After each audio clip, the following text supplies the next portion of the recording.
Man, so DJ Akademiks pulled up to this tour last night. You feel me? The Kendrick Lamar and SZA tour, and we had a conversation with Dave Free, the infamous Dave Free, Kendrick Lamar's right hand man when it comes to PG Lane. And Dave Free straight up asked that boy, "Nigga, are you being paid? Like why are you going so hard? Why you go so hard for this dude?" And Akademiks responded. He responded, and people got to say.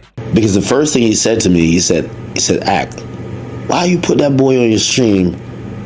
He got me in Drake's case." And I said, "Dog, I've put people on stream that accuse Drake of whatever." You see, that's the thing that, I stand full steadfast on that. I put somebody on my stream named Julian. He said Drake scammed him of millions of dollars. Then you had the K-Bots who said Drake killed him. That didn't help Drake. But what am I? I'm a media outlet. So I was telling fair is fair. I was like, listen, the person who introduced me to the person who said that you paid for botted streams, I said he's friends of, and I'm gonna redact names here. He's friends of people that y'all know, not friends of Drake. Because I don't know if y'all think he like planted him there. Then, and this is the last time I said, I'm probably gonna get off. Dave Free had a moment. He asked me, he said, he said, "What are you getting from this?" He says, is he paying you? And that was the most insulting thing and I had conversations with these men for a while. But the very idea that I was like a purchasable commodity was so disgusting. I reminded him, I said, I've been doing this for over 10 years. I've been doing this for over 15 years. How did you think I became me? I said, you knew about me before this shit. How did you think I became? Did you think I was a cheap hoe that just could be bought? That was the most insulting thing I could have heard, because his idea was, well, if you're not getting paid by this guy, if Drake ain't paying you, why do you lean that much in that direction? And I was like, huh? I've never gotten, like, the people who I've defended the most, I've never gotten paid from. Now I have my platform benefited, yeah, of course. But again, like, we don't do pay for play. Like, you can't buy my opinion. I've always said, the moment you can buy my opinion, I don't matter. The moment you could buy my opinion, I don't matter. Y'all seen Lil Baby was one of my favorite artists. He was my top 3 artists. The nigga dissed me on his album, and I just had to do it. I went on a whole campaign against it. I didn't want to do that. But that's integrity. That's morals. I was getting money with QC. I could have said, well, that. The money's too good. No. So, that was something that I was a little taken aback by, because I couldn't believe it. And I think Dave Free's a very intelligent guy. I couldn't believe he thought that I was getting paid to maybe have the opinions or the POV that I have. Like, I could be a pawn for Drake or anybody else. That just wouldn't happen. Nevertheless, there was some good conversations. I've gotten, I got Anthony's contact, and hopefully, I told him, I said, listen, throughout the battle, we probably definitely came off very biased, not only because I like Drake and he's my favorite rapper, and anytime my favorite rapper is going against another person, if he's my favorite rapper, I'm going to say my favorite rapper is going to win. But you guys lost communications with us at that time, because again, whether I preferred Drake or not, if you choose to not clear anything up, like today we're talking, they mentioned a few things I didn't know. But when you choose not to involve yourself in clarifying the narrative gets written without you. It always happens like that. I'm in the media. I know how it goes. So, hopefully, my stance won't change. Drake's my favorite rapper. It won't change ever. Okay. Even if me and Drake beefing, well, depending on what beef, because when I hate a nigga, I really hate a nigga. But Yeah, there's no money that somebody could pay me to like make somebody else my favorite rapper, and I hope y'all know that.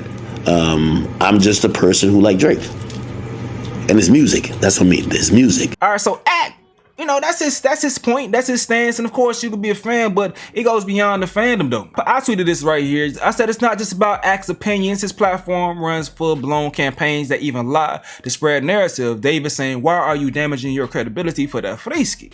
Pun intended. Dave Free. All right, so yeah, man, Act, boy, you hide behind your media accounts like Akademiks TV or whatever it is on Instagram, and they push narratives, a lot of times false narratives about Kendrick Lamar. Even yourself, you know, you go out your way to find different angles to go ahead and attack him. It's like, bro, like, why are you going this hard? The beef is over, especially sometimes when you say some disrespectful stuff. So they're like, damn, bro, you willing to go ahead and ruin any other relationship just for this one situation, especially with some dude who's been lying to you on several occasions about different things. You know, we done caught Drake in some lies that he done fed to Act and had Act come out here looking silly as hell, but Act just don't care. Just don't care. But in response to me saying that Act's doing this for free, the homie Poems by Kia said it's not free though. He's being paid by Aubrey Thriving through Happy Dad and Steak. I'm like, that's a good damn point. That's a good damn point. Because if you go to Akademiks TV page right now, I'm not saying it anymore. I think they switched it up. But previously, any Akademiks TV post in the past had Steak advertisement on it, but they've switched it up. He has a deal with Kick now. Kick is owned by Steak, the gambling company, so now they have Kick just straight up on the other than just Steaks, and I guess that reads better than the obvious Steak ad. So from the homie's perspective, Drake's in bed with Steak. So Steak or Kick throwing you a bag is indirectly paying you to go ahead and spread the narrative for their side. Now, Act spoke some more about the situation, and Dave Free low-key pressed him to check his temperature to see if it was personal, because if it was, they could take it up. Dave was sounding like he was ready to fold Act up inside the damn stadium. Oh, he had one direct question for me. He said, Act, he said, the only reason I came to talk to you, because I wanted to know how personal, and this is when I realized, I'm like, some of the shit that Drake said about this guy, and some of the narratives that's continued, it's affected him. And I understand why, because these are hurtful things that could affect anybody else. People have said things about me that hurt my feelings as well. He said, Act, I wanted to know, is this just content, or is this something that you're carrying personally? And I was kind of like confused, because I said to him, wait, are you asking if I'm here to slide for Drake? Like, I didn't say that directly, but that's the thought. Are you asking that's what is happening here? But he was really interested to know how personal all of this back and forth is to me. Because he said, if it's personal to me, he made it clear it's personal to him. Well, we could get at it. And we got a bunch of people, left, right, and center, him and I both, we could get to it. And I said to the brother, and again, you know, I'm watching him, and, you know, his eyes, I'll say the eyes. It reeks of passion, and I understand why. I said to him, I said, do you think that if it was that personal to me and it was smoke, I would come to your concert? What do you think? But if that's the thing about it though, you be talking spicy. You be talking spicy. Especially to Ab-Soul. Like, these are these niggas homeboys for 15 plus years. You be talking crazy. And it's niggas that really want to catch phase with you just to see if you about that. But I don't know if I officially released the full video of my commentary on the Ab-Soul shit. But I low-key said that, listen, Ab-Soul or whomever, it's going to be a situation where you check Act's temperature. And when you realize it's just all for entertainment, you're not really going to do nothing to him, because you get no points for doing anything to Act. You're going to check his temperature. His temperature is going to be like this. And nothing's ever going to come for anything, because why do you really want to deal with the legal trouble or ramifications for beating up Akademiks?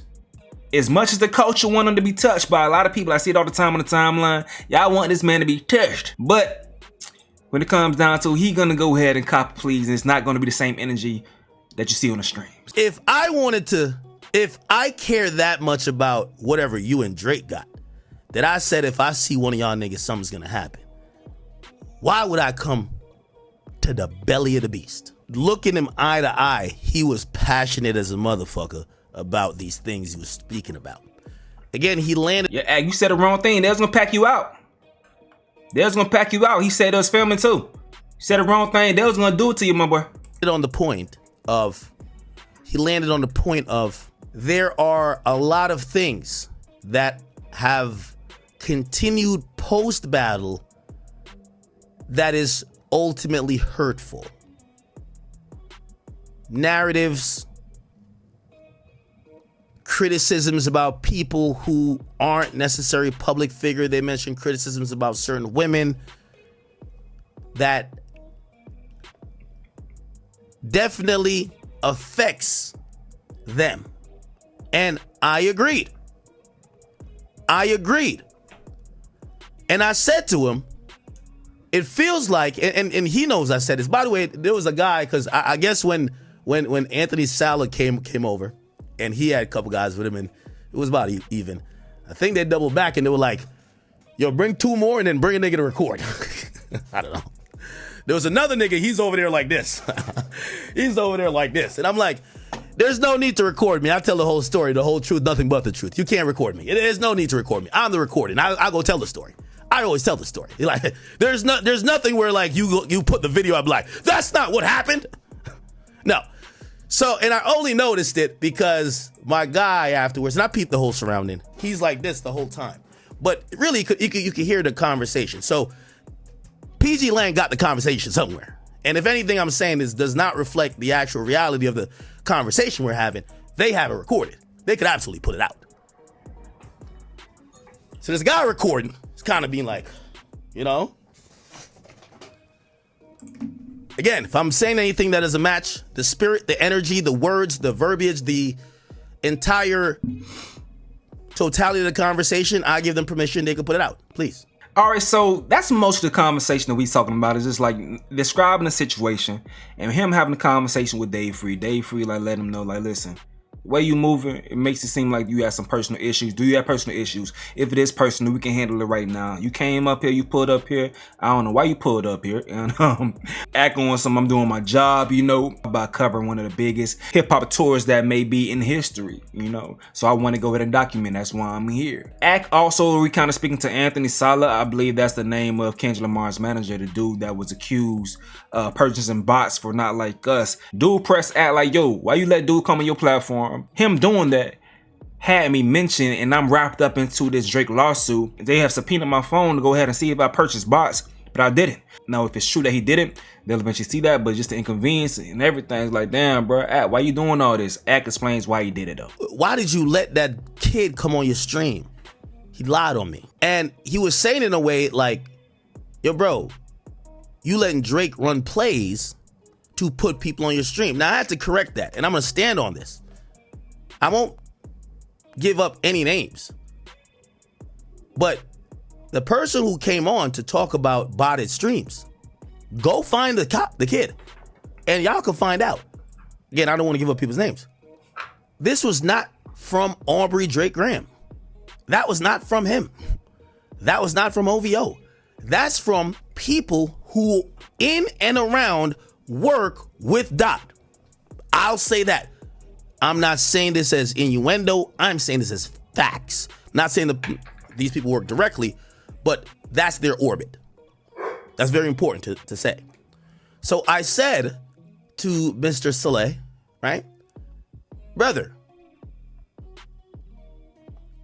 I get, what I've realized is that there's a lot of emotions. I don't have no emotions to this shit like this. I could still bump Euphoria. I don't give a fuck. I had the most successful year in hip hop that I've ever had. I don't care like that. They do. I could tell he was, I won't use that word, the E word. He was, let's say, passionate. And I said to him, I run a media outlet. When someone brings me that info, we are going to run it.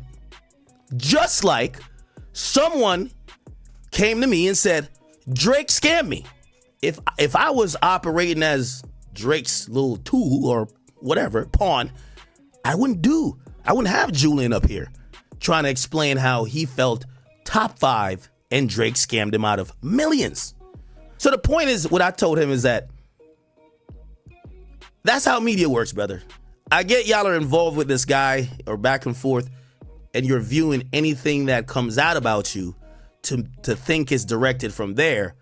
But I could tell you it's not. And I've ran things that doesn't make Drake look in a good light. And Drake, he has to know by now, you know who Ak is. I remember telling that to Dave Free. I said, Dave Free, I've been doing this shit way before I covered y'all. I did it back to War and Chirac days, brother. So when you talk about how I view things or how I present things, this ain't nothing I started yesterday. I've been doing me the same way. He said, Ak, the reason why even I had to come over here and holler at you, that dude said that shit, he's lying. I never paid for no bodied things. I said, well, he sent a screenshot, whatever. I said, maybe he's lying. I don't know. But that's what the kid said. He said, well, that shit has got me in a federal lawsuit now. So what are you talking about? He said, they subpoenaed my phone for Drake's lawsuit. They took it. That is bothersome. Again, that ain't, again, that is something that probably is very annoying, but hey. Now, y'all know my demeanor towards Drake's lawsuit. I don't think it will wholly be successful at the end. He said, I'm surprised Drake is doing the corny shit of suing because the same way he don't talk to his label, we don't talk to our label. We just pop up and turn our album in. So how the hell could we be in cahoots with UMG for anything? Fair point. Okay. Which is why I was saying what I was saying a while ago. How could they be in cahoots? How could all these things be playing when Kendrick Lamar first time releasing these songs are on his YouTube? The shit don't even have a content ID. A lot of people was able to, low key, a lot of people was able to react to it for free because they didn't run through the proper channels for UMG to go ahead and put the content IDs on it yet. As opposed to Drake, who filmed a full fucking music video, you know he probably turned that shit into UMG, and then UMG was able to run blocks immediately because I wasn't even able to put my own reaction out of Drake's song. It was blocked by UMG. I had to edit his shit out and then just use Kendrick Lamar's Meet the Grams. Now dude gave some insight as far as how Drake was talking extra spicy, talking crazy, when he thought that they was gonna win the battle before Kendrick Lamar finally responded. Pete this. Because I was like, yo, even with you being put into this battle, Drake posted you, right? Like, why are you upset if other people have mentioned you when the two main people dragged other people into it? Well, he said Drake posted me because Drake know me. Now, I don't know what that means. He said he know me. Apparently he's from Toronto too. I don't know. But then he said, here's the thing. He said you should, and this is what I don't know. Ak, how you don't know that he knows him, bro? Like, he said that he was Chubb's blunt roller. Like, you follow the rap beef, then you know that he said that I was Chubb's blunt roller. No, and I'm gonna ask Drake. I'm like, Drake, is this true? He says you should have heard this nigga Drake, what he was saying to us before we whipped his ass. This is what he told me. I said, what do you mean? Now, I'm gonna be honest with you. I never really knew Drake speaking to anybody. Like, Drake has told me he hasn't spoken to Dot directly, but I didn't know about if he spoke to anybody else in and around Dot. Anthony Saleh, he confirms to me, yes, Drake was sending me voice notes talking crazy like he's a mob boss. My bad, I said blunt roller, I meant blunt runner. So, that's what he says. He says Drake is saying to hhim, Drake is saying shit like, yo, I'm gonna done you like just talking crazy like, yo, you niggas is washed. Yo, you guys think you could finish me? Crazy. All of a sudden, they're like, then we drop the bomb, right? Cool. Not like us here talking. All right. Then he gives me some more insight. And I ain't gonna lie to you. this was worth going to the concert for this insight. I live off insight like this. He says that Pusha T shit is real. He says the only problem is people think that happened recently. That didn't happen recently. He said if it was recently, UMG would let Pusha say whatever he want to say or do what he want to do. Why? Right now, UMG and Drake, their relationship might be irreparably broken because of the lawsuit. They're going at it. So they're not trying to spare his feelings anymore. But you told me. Not Like Us dropped last May. He said around June, July, because Drake supposedly approached UMG saying, yo, there's just a shooting at my house. These niggas got my house, which another thing, which again, you know, one point kind of counteracts the other. They say this shit going too far. I'm like, I could see how a nigga might think y'all went too far. Your cover art of the biggest song is his house with pedophilia pinpoints. But whatever. So he said Drake complained to UMG, because remember there was a shooting at the crib. And UMG asked Kendrick's team, could you remove the cover art? We need... Bruh, the whole time, like I keep saying this, he only upset because UMG didn't do what he did for him in the past. The people like Pusha T. Like protect him from the slander. Like y'all supposed to be protecting me. Why y'all not protecting me?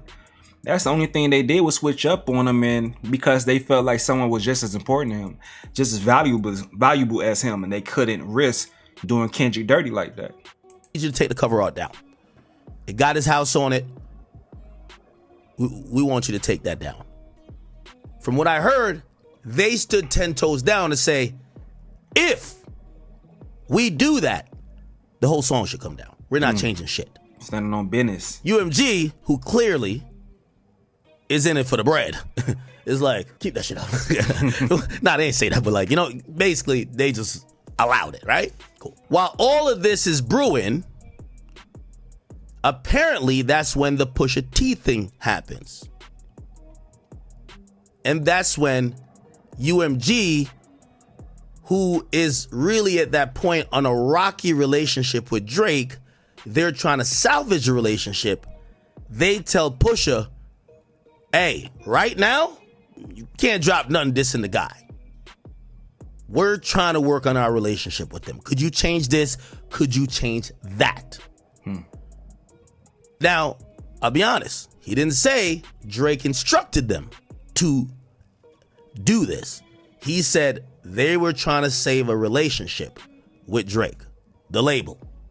So they were being extra sensitive about things that could piss the guy who I guess he was gearing up to sue.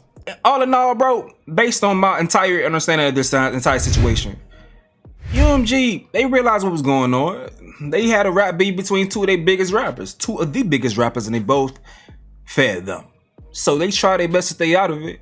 When it came down to it, they tried to go ahead and fix some things for Drake, but they had to realize, listen, the bottom line tells us to stay out of it. Let them do what they want to do. UMG didn't do anything to go ahead and spite Drake. They didn't do anything. It's what they didn't do. It's not what they did do.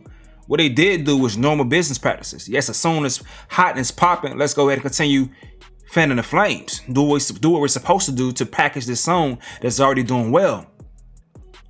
Drake wanted them to stop it. He wanted them to stop it like they've done for him in the past. And they did not want to do that because it didn't make sense for them business-wise like it did in the past. Pusha T would never be the artist that Drake is. He would never be. So of course you can step on his shit for Drake all damn day, because at the end of the day, the bottom line, things make more sense to please that guy, not y'all. And that's what it came down to, man. That's what it came down to. So interesting seeing that perspective, hearing the other side of things. And it's all makes sense for me. And hearing that Drake was talking spicy, it leads towards what people were saying as far as him underestimating Kendrick Lamar. For sure, he underestimated Kendrick Lamar, did not know what he was getting himself into. And he got cooked. Now, Akademiks almost got his ass packed out. going too crazy trying to hold down that friendship, that relationship. But other than the live stream, we talked about Juicy being in a similar situation, being in Kendrick Lamar's presence, and Dave Free giving some evil eyes in the cut too, while Juicy came across Kendrick Lamar while he was with Casanat. And y'all know Juicy is Drake boy, man. Peep this from the live stream real quick. Kendrick Lamar was at the BET Awards. I did not expect that boy to be there. I thought once they accepted his award, someone's gonna say, yeah, he couldn't be here tonight because of course, the tour. But lo and behold, you know, I was talking to my lady, yeah, he ain't gonna be there. But then they showed this little ass nigga looking like a damn suicide bomber. I'm sorry, that's what he looked like. He looked like he remember Al Qaeda. But he popped out, and I'm like, oh, okay, cool. Shout out that boy. So he came up, gave his little speech. I'm gonna play the speech real quick. I cannot show the actual video, but I'll let y'all hear the audio. I ain't been here in a long time, but I always kept in my heart, BET always make sure that they represent the culture right and always put me in the midst of the cycle of what we represent. And that's real, true, down-to-earth music that people can feel. So I always give my heart to BET. To my folks in the building, all my LA natives out there, I see y'all in the back. That's love. Yeah. God first and foremost, my company, PG Lane, says in the crowd, we on tour right now. Please come to the show. Yeah. And all that, we're gonna keep this thing going. I appreciate y'all. Love and respect to BET. Thank you every time. All right, so we're gonna talk more about him actually showing up to the show because I got a tweet that's going so viral just about that. I'm thinking I'm just talking to like y'all and shit on my Twitter. That shit started going super viral. It's a bunch of course the Drake haters done found this shit because I think it's at 500,000 views. That shit going crazy. It's annoying. I had to put that shit on mute. But I'm gonna get to that in the reaction to that tweet in a second because it's ridiculous. But one interesting interaction was when Kendrick Lamar finally ran into what's the name? Casanat and Juicy. Now he was meeting other people. He was really, you know, cordial, hanging out, chilling with niggas like this. This dude named Show Up Calvin. The hardest one in the building, Kendrick. They ain't like us, baby. We're in there, baby. Yes, sir. So he was showing love out there. But this when he first met Casanat and Juicy. Now, if you guys don't know, Casanat, he's been playing pretty mutual. But Drake has been aggressive when it comes to using his platform. So Drake has been aggressive on his end as far as building that relationship. And Casanat has been respecting it in regards to that. But in regards to actually calling a rap beef, Kendrick Lamar called it like it was. He said Drake won. Now Juicy though, we gonna show y'all why Kendrick Lamar is giving Juicy energy like this right here. Let's peep this shit real quick. I'm just trying to get a photo. How you doing, bro? You good?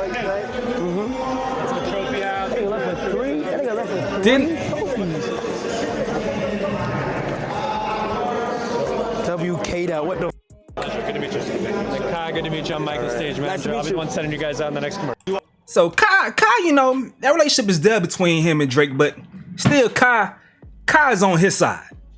Kai is on his side. Kendrick Lamar is much more, I believe, you know, of a nigga that mixed around with different people. He'll probably link up with Kai, but Kai, you know, respecting the bond that he's starting with Drake. But Drewski though, that boy ain't getting no love, and I don't know if it's a mutual thing, but Kendrick ain't even look that boy away. Of course you see this big ass nigga back there with his blonde ass hair, but nigga act like he did not see that boy at all. I'm just trying to get a photo.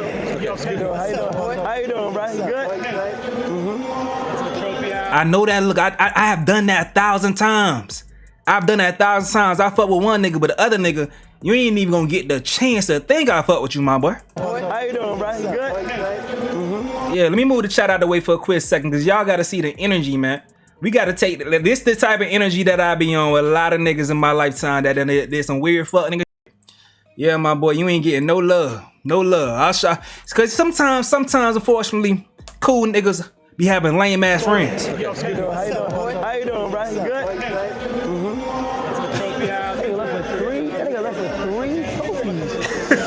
Now, I ain't calling Drewski lame. I'm not calling Drewski lame. His friend is Drake. His friend is Drake. So he gonna hold it down for his homeboy, but it's just interesting to see. I like Juicy content. No, a lot of other people don't find him funny. I have no issue with Drewski, but it's just interesting to see the dynamics of any other people like happening with these people on this level at the BET Awards. But you know, despite the whole interaction, Drewski ain't getting no love from that boy. Castanet still said W Kendrick and, you know, complimenting him on all the trophies that he received and all that good. 3 trophies.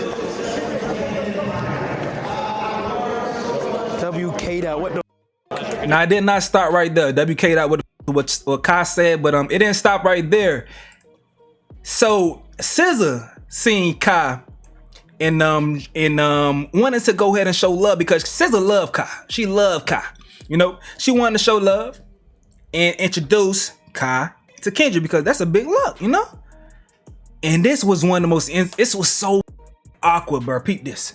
How you doing? You good? Do y'all know each other? Yeah, I just met him backstage. Okay, Yeah. Hi. What's going on? Yeah. Hey, Congratulations. thank you so much. Appreciate you. How you doing? Nice to meet you. Nice to meet you. Wonderful. Thank you.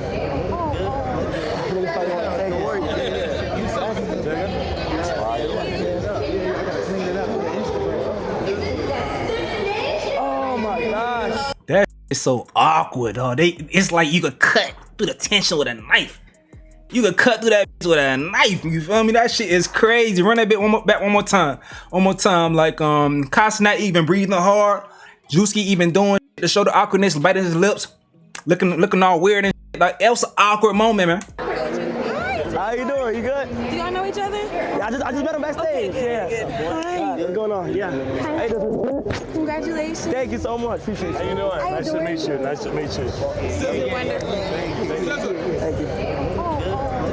Bite the lip, yeah, like, you know, yeah. Like you don't see the biggest rapper in the world right now, right in your face. You cannot acknowledge that boy. That's crazy.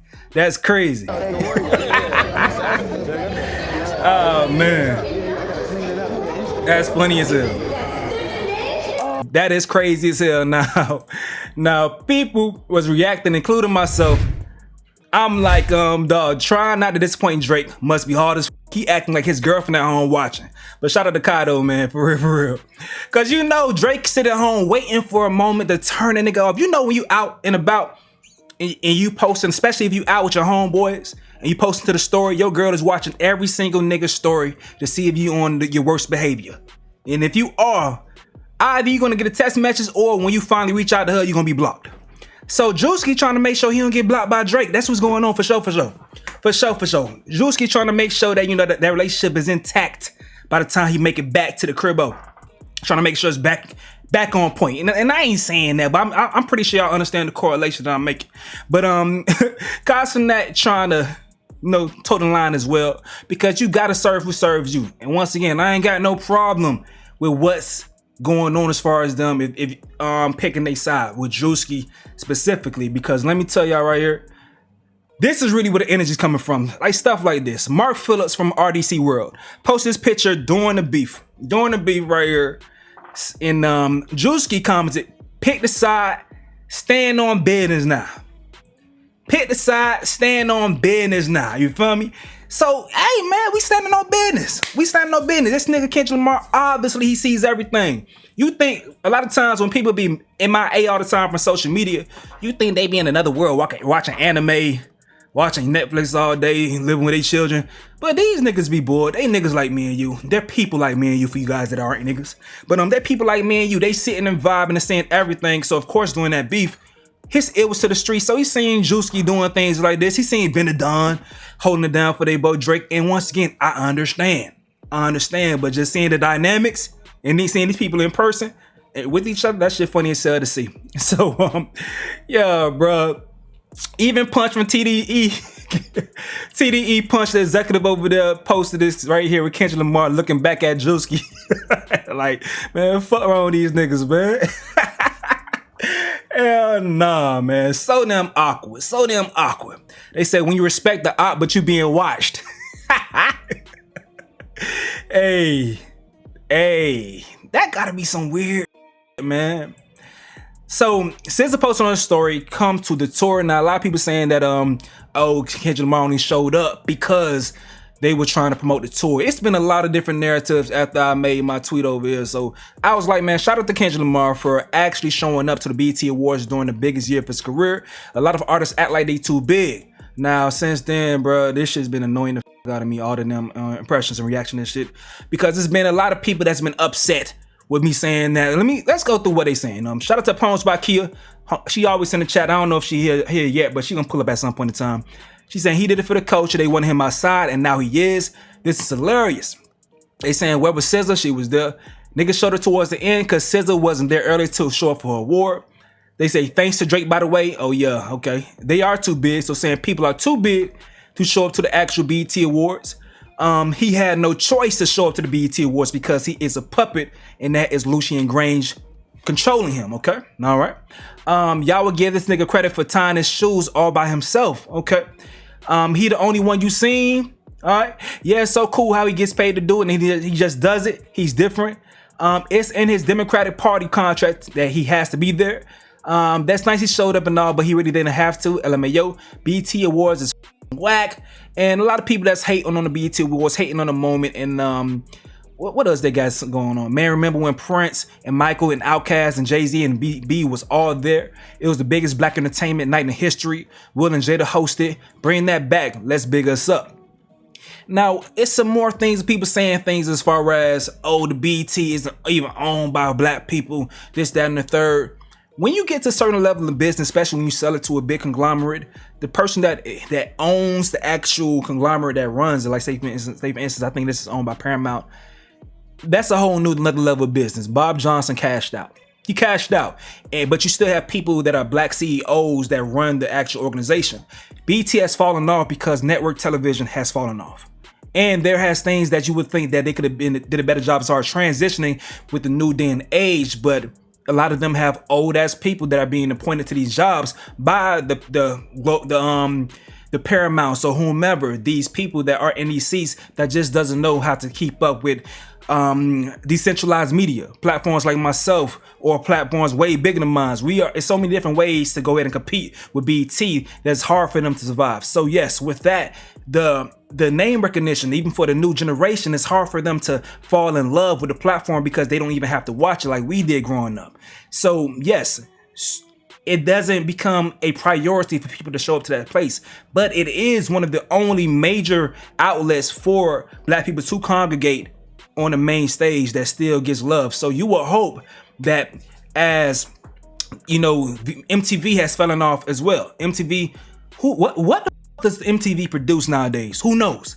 I don't know what MTV produces nowadays, but people still hold the VMAs up there for whatever reason. I haven't watched a music video on MTV in I don't know how long.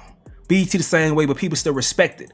Reason being is because it is a platform that, you know, houses, I guess, white people as well when it comes to that. So people show love to that platform. I don't understand what's the difference to BET and why people have, you know, discounted it. It's just because I think it has become a thing that's cool to hate on your own culture, to hate on your own people for whatever reason. For whatever reason, it's cool to hate on your own people because it sounds like, you know, you are raising yourself up by stepping on your own folks for whatever type of way.